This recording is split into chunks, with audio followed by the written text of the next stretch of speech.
I know Chigs is in here recording this. No Chid Smooth in here, right? So whatever you say, you know, Chig gonna have everything up there. Whatever you say, Chid's gonna be on YouTube with it, man. Man, why do you guys keep trying to bait Charlamagne into saying Joe Budden's name? At this point, not even the FBI can get Charlamagne to say his name. Now, Charlamagne has a new interview out with DJ Vlad, and of course, you guys know the complex list was going to come up. Listen, man, I don't know why this complex list has everybody up in arms. I've said this multiple times, but outside of the top 5, the list is garbage. Anybody's network can come up with this list and have a couple of their employees on there. Doesn't mean the list is valid at all. Now, during the Charlamagne interview on Vlad's platform, Charlamagne talked about everybody else besides the obvious person, the guy that's #1 on the list, and that's Joe Budden. Charlamagne showed love to academics, showed love to Norris' platform, but he would not speak on the person that's #1 on the list. But that did not stop Charlamagne for taking shots and throwing subs at Joe's way. Now, not only did Charlamagne tell Complex, yo, do not do a list like this ever again if you guys will not include platforms. Charlamagne was very direct in saying that the Breakfast Club should have been on there because the Breakfast Club can help you sell books, can help podcast numbers jump, can help get people to tune into your TV show, can also get you votes if you're running for any political office, as opposed to some people's platform that was on there. Now, Charlamagne did not stop there.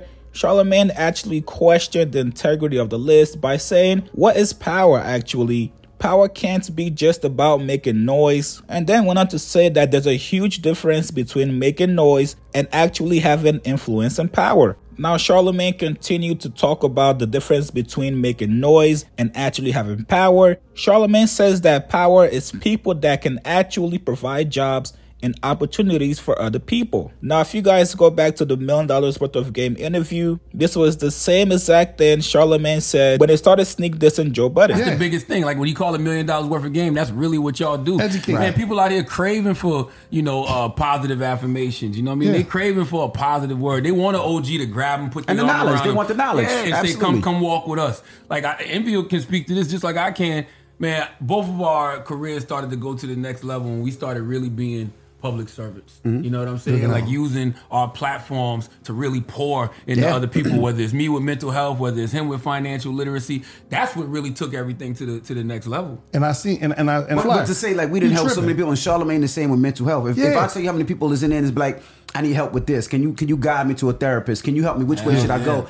And that's what it's all about. The money and all that other shit is nothing. But to help people that look like you, is everything. We do that shit every day. Like the Mental Wealth Alliance is my, I'm sure most of you guys know about Charlamagne's network, the Black Effect Network. To Charlamagne, that's power. That's what he looks at as influence. He's got a whole bunch of podcasts signed to his network, which, if you guys remember, Joe tried to create his own network. At the same time, Charlamagne was trying to build his, but obviously it didn't work out that way. So that was definitely Charlamagne trying to be petty. Listen, I still don't get why Charlamagne is so tight about this list. I don't think there's anyone out there that seriously doubts that Joe Budden podcast has a much higher power and influence on the culture than the Breakfast Club. So I think if Complex would have included the Breakfast Club on there, obviously they would have been #1 on the list. Hey, listen, man, if I'm Charlamagne, I'm going straight to iHeart and I'm telling them, yo, put out a list similar to what Complex did and put all the Breakfast Club employees 1 through 20. Yes, put the custodian as number 15 on the list. But all in all, I think fans do want to see Charlamagne and Joe come back together to continue doing content together like they were. But the unfortunate reality is that would probably never happen.